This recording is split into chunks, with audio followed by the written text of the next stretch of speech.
Ilang mga motorsiklo lang talaga ang napupuna agad dahil sa kakaibang disenyo, forma o di naman kaya sa sukat ng buong body. Kaya naman ngayong araw ay tatalakayin natin ang isang motorsiklong muling in-update ni Honda para sa makabagong generation. Ito ang bagong Honda Navi 2025 model.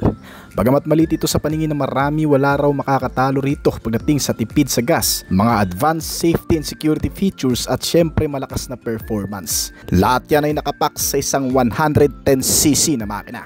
Pag-uusapan natin ang kabuang specs and features, performance at presyo ng buong Honda Navi na dumating sa Pilipinas ngayon. Pero bago yun, syempre kung bago ka pa lamang po dito sa akin channel, baka naman kaibigan po tumang-click sa subscribe button pati na ang notification bell para naman update lagi sa mga video na gagawin ko pa. Alright, simulan na natin to!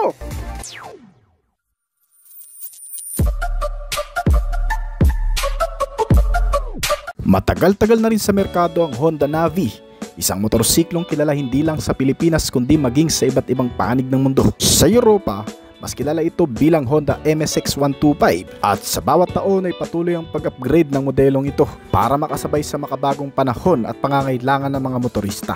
At ngayong 2025 ay muli na namang nagpakitang gilas ang Honda Navi na kung saan ay mas pinakastig ang disenyo nito at mas pinahusay ang features na mas maraming dahilan para piliin mo ito. Lalo na sa mga panahon kung saan ang bawat araw sa kalsada ay tila isang laban sa traffic, abala at pagod sa loob ng syudad at sa init ng panahon. Kaya kung ikaw ay isa na sa nahihirapang makipagsiksikan sa pampublikong transportasyon, baka ito nang sagot sa iyong araw-araw na biyahe. Ang Honda Navi 2025 ay hindi lamang isang pang-commute na motorsiklo. Ito ay isa ring partner sa adventure, off-road fun at long rides kasama ang mga kaibigan o pamilya mo. Dahil sa compact size nito, kayang-kaya nitong sumabay sa makikitid na kalsada, umakyat sa matatarik na daanan at dumaan sa lubak-lubak gaya ng off-road trails. Pinapagana ito ng makina na 109.19 cubic centimeter na displacement na naka-air-cooled at single cylinder, pero originally sa Europe country, ito ay naka 125cc variant model. Pagdating sa fuel efficiency, talaga sobrang tipid daw ng motorsiklong ito na hindi matutumbasan ng ilang 125cc na motorsiklo. At kung papansinin sa disenyo pa lamang, hindi mo na mapagkakamalang ordinaryong scooter ang Honda Navi. Parang mini adventure bike na may kakaibang dating, mukhang maliit pero malakas. Tamang-tama ito sa mga city rides na ayos sa mga bulky na motor pero gusto pa rin ng solid performance. At kung long ride naman ang hanap mo, ay kayang-kaya rin daw ng motor na ito ang biyahe mula Maynila hanggang Tagaytay, Baguio o kahit pa Bicol. Basta nasa kondisyon, walang sablay ang performance kahit pa masama ang panahon. Mukha man itong manual sa una mong tingin pero ang Honda Navi 2025 ay isang automatic motorcycle. Pinagsasama ang forma ng mini motor at mga convenience ng scooter. Isa ito sa mga kakaibang entry-level bikes na swak sa baguhan man o experienced rider. Ang Honda Navi ay naka-carburetor type pa at may compression ratio na 9.5:1. Ang sukat ng bore and stroke nito ay 50mm by 55.6mm at sinusuportahan nito ng bagong features na Honda Eco Technology o HET. Isang feature na tumutulong sa mas maayos at matipid na fuel combustion kahit hindi pa ito fuel injected.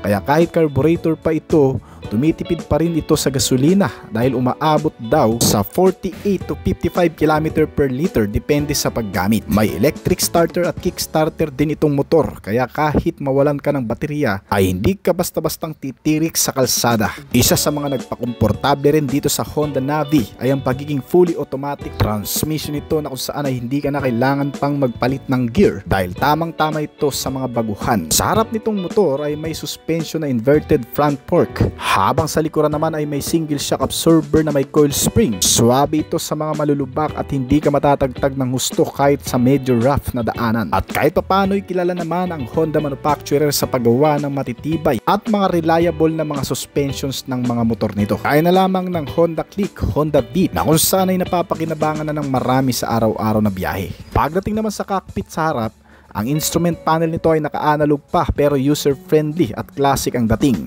Mayroong speedometer, odometer, fuel gauge na makikita kasama ang RPM indicator nito. Naroon na rin ang ignition key system para sa seguridad. At isa pa, ang seating height din itong Honda Navi ay mas mababa. Kaya kung baguhan ka o hindi ka tangkaran, siguradong maaabot mo ang lupa kahit nakastop ka.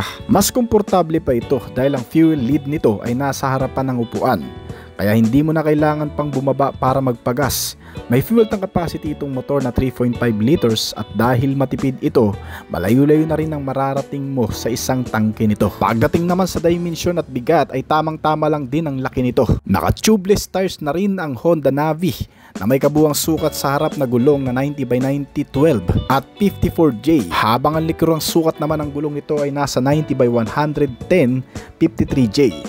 May wheelbase size ito na 1,286mm at ang bigat ng buong motor ay nasa 104 kg.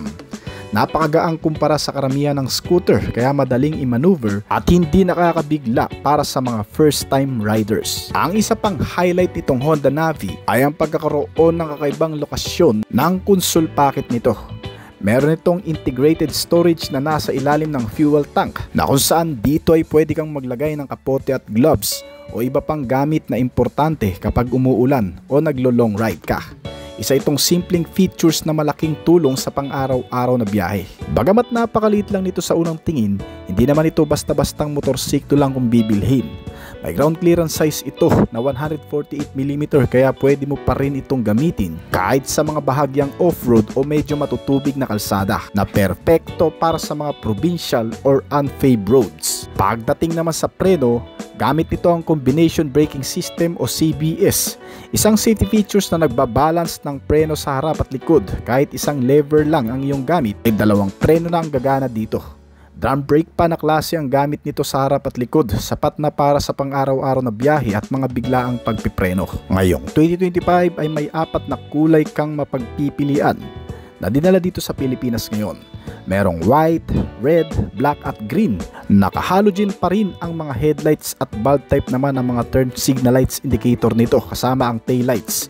Hindi man LED, matibay at madaling palitan naman ang mga bulb nito kapag napundi. Itong Honda Navi ay may 2-seater at automatic, hindi nakakapagod gamitin at sobrang gaang imaneho kahit sa traffic o matatagal na ride. Itong Honda Navi 2025 model ay tunay na flexible na kung saan city commuter sa umaga, adventure body naman sa weekend, at dahil sa nakakatipid nitong makina, hindi ka mabubutas sa gasolina, na may estimated price ngayon sa bansa na umaabot mula 55,000 pesos hanggang 79,900 pesos. Yan ay estimated pa lamang, depende pa rin yan sa paglabas nito sa mga dealer branch.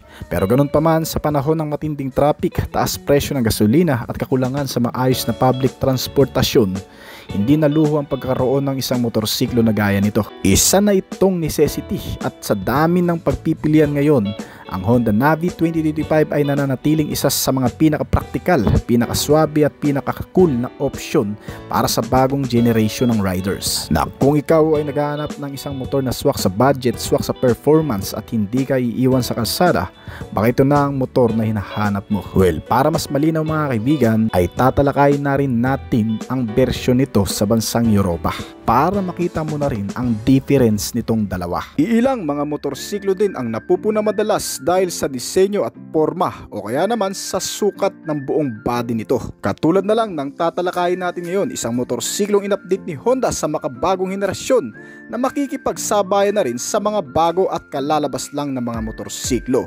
ang MSX 125 2023 model. Bagamat napakaliit na motorsiklo lang, ay wala na raw makakatalo pa na 125cc motorcycle dito pagdating sa patipiran sa gasolina, at hindi rin ito papahuli sa mga features na advantage na ng motorsiklong ito, ang safety and security features at maging sa lakas ng makina. Aalamin natin ngayon yan guys, kasama ng buong presyo nito. Pero bago yun, syempre kung bago ka pa lamang po dito sa aking channel, baka naman kaibigan pwede mo maklik ang subscribe button pati na ang notification bell para naman ma-update kita palagi sa mga video na gagawin ko pa. Alright, simulan na natin to!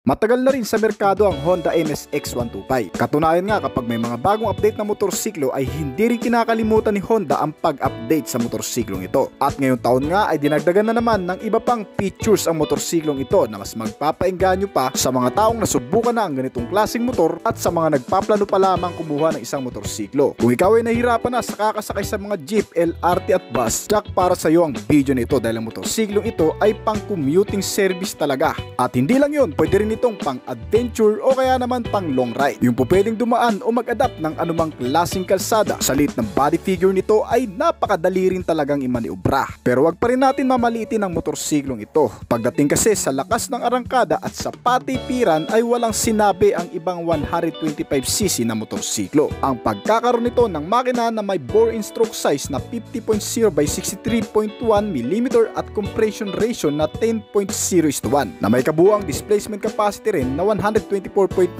cubic centimeter o 125cc with single cylinder at may cooling system na air-cooled type. Naka 2 valves lamang ang makina nito at naka single overhead camshaft. At pagdating naman sa fuel ignition nito ay naka program fuel injection kaya sobrang tipid talaga konsumo ng gasolina. Dahil base na rin sa naganap na Honda World Motorcycle Test Cycle o WMTC ay nakapagtala ng average fuel consumption ng motorsiklong ito na 66 km per liter. Sobrang tipid para sa ganitong klaseng motorsiklo na may 125cc na displacement. At hindi lamang yun guys, bagamat napakaliit lamang tingnan ng motorsiklong ito, naglalaman naman ito ng kabuang fuel tank capacity na 6 liters. So ibig sabihin ay mahaba-haba o malayo-layo rin talaga ang mararating mo gamit ang motorsiklong ito na napakatipid din sa gasolina. Alright, maangas din ang format disenyo ng motorsiklong ito na kung mapapansin natin sa upper portion nito ay kamukha ng Honda CBR. At ang headlight din nito ay may maangas din na disenyo, naka-projector LED type na ito na hindi lamang sa pagiging selyado ng karakter nito, bagkos ang pagiging visibility rin nito sa mga madidilim na kalsada o lugar. Ganon din sa napakagandang disenyo ng taillight nito na napaka-visible din naman at naka-full LED na rin ang bagong update nito. At sa iba pang features nito guys, sa instrument panel nito ay naka-LCD type na ito with digital dash and speedometer with twin trip meters, fuel gauge at ang orasan na napakahalaga rin na mayroon ang motorsiklo. At ang isa pa sa kakaiba sa motorsiklong ito, ang very cool feature nito na very easy to remove ang mga fairing sa body tank nito na kung may idadagdag kang mga disenyo o papipinturahan mo ng bago. Dahil madali lang natatanggal ang mga fairings sa body tank ng motorsiklong ito dahil nakalabas lamang ang mga bolt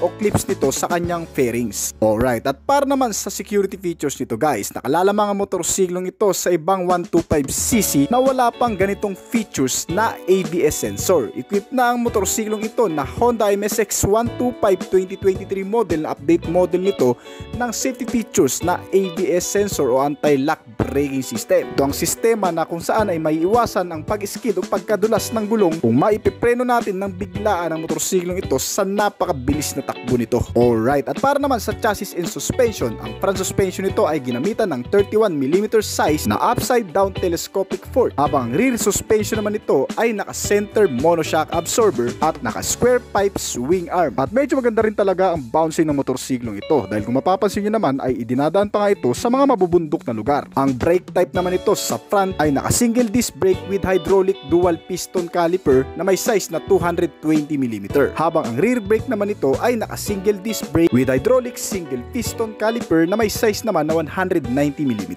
At para naman sa gulong nito, ang sukat sa front ay may kabuuang sukat na 120 by 70 R12, habang ang rear tire size naman nito ay may kabuuang sukat naman na 130 by 70 R12 at ang frame type naman nito ay steel mono backbone frame chassis. Magaang ang klase ng frame nito at napakatibay, kaya naman kung mapapansin natin guys, sa ibang bansa ay ginagamit nila ito pang adventure, tipong pwede mong maidaan sa mga malulubak at napaka-easy i-banking. Alright, at para naman sa dimensions and capacity ng motorsiklong ito, dito natin malalaman kung gaano nga lang ba kalaki ang sukat nito.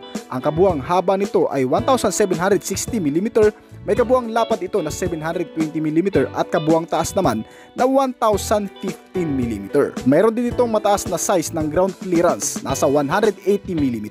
Taas din kasi ng mga suspensions nito na hindi lapat masyado sa gulong nito, nagbibigay rin ng mataas na ground clearance sa motorsiklong ito. Alright, at isa pa sa kinaganda ng motorsiklong ito, dahil nga sa sobrang liit ng size nito guys, madali nating maimamaniubra o mai-U-turn pabalik sa kalsadang pinagmulan o kaya naman ililiko mo sa kaliwa o kanan. Ang turning radius size nito ay 1.9 meters lamang. Alright, at para naman sa seating height ng motorsiklong ito ay umaabot lang naman sa 721mm. So napakababa ng seating height nito na siguradong compatible karamihan sa mga size nating mga Pilipino. At para naman sa kabuang bigat nito ay tumitimbang lamang ng 103 kg. At meron din itong engine oil na capacity na hanggang sa 1.1 liters. Habang ang fuel na capacity naman nito ay 6 liters. Alright. Siyempre sa ganitong klaseng motorsiklo ay hindi rin talaga mawawala ang competitor brand nito. tulad na lamang ng Benelli TNT 135, ang Kymco Spade 150i, ang Honda Monkey, ang Kawasaki Z125 Pro at ang CSC City Slicker. Ang mga motorsiklong ito ay halos itinulad sa Honda Groom 125 o MSX 125. Kung mapapansin natin ay halos pare-pareho lang din naman ng size ang bawat isa, na mayroon nga lang kaunting diferensya sa displacement ng makina nito, pero halos pare-pareho lang din naman ang bawat performance level ng mga motorsiklong ito, na mas masusukat mo pa sa pinaka-actual test drive nito. Alright, at para naman sa kabuang presyo nitong Honda MSX 125 o Honda Groom 125, may estimated price ito na kung ilalabas dito sa bansa ay aabot ito ng hanggang sa 66,000 pesos. Speaking na rin sa availability nito guys, hindi pa ito tuluyang inilalabas sa bansa, bagkos ay inilalabas pa lamang ito sa Europa, sa bansang India, pati na rin sa United States. Ang motorsiklong small but terrible pero siksik naman sa specs and features at may maangas din na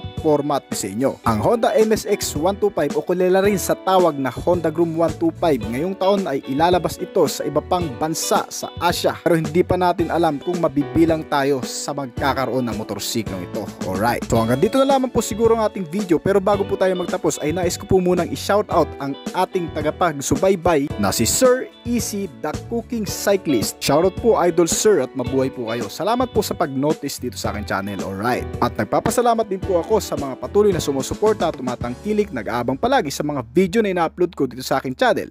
Maraming salamat po at shoutout po sa inyo guys. Ngayon kung bago ka pa lamang po dito sa aking channel, para naman kaibigan pwede mo maklik ang subscribe button pati na ang notification bell para naman ma-update kita palagi sa mga video na gagawin ko pa. At oo nga pala guys, meron na po tayong Facebook page, ang Oblis TV. Pwede nyo rin bisitahin minsan ang aking FB page dahil marami rin po tayong ina-upload na iba't ibang video doon tungkol sa motorsiklo. Kung may mga gusto po kayong malaman tungkol sa impormasyon nito ay pwede nyong i-click ang follow nito upang nasa ganun ay patuloy tayo sa pagsubaybay sa mga video na ina-upload ko dito. Alright, so hanggang dito na lamang po ang ating video. This is Oblis Collection.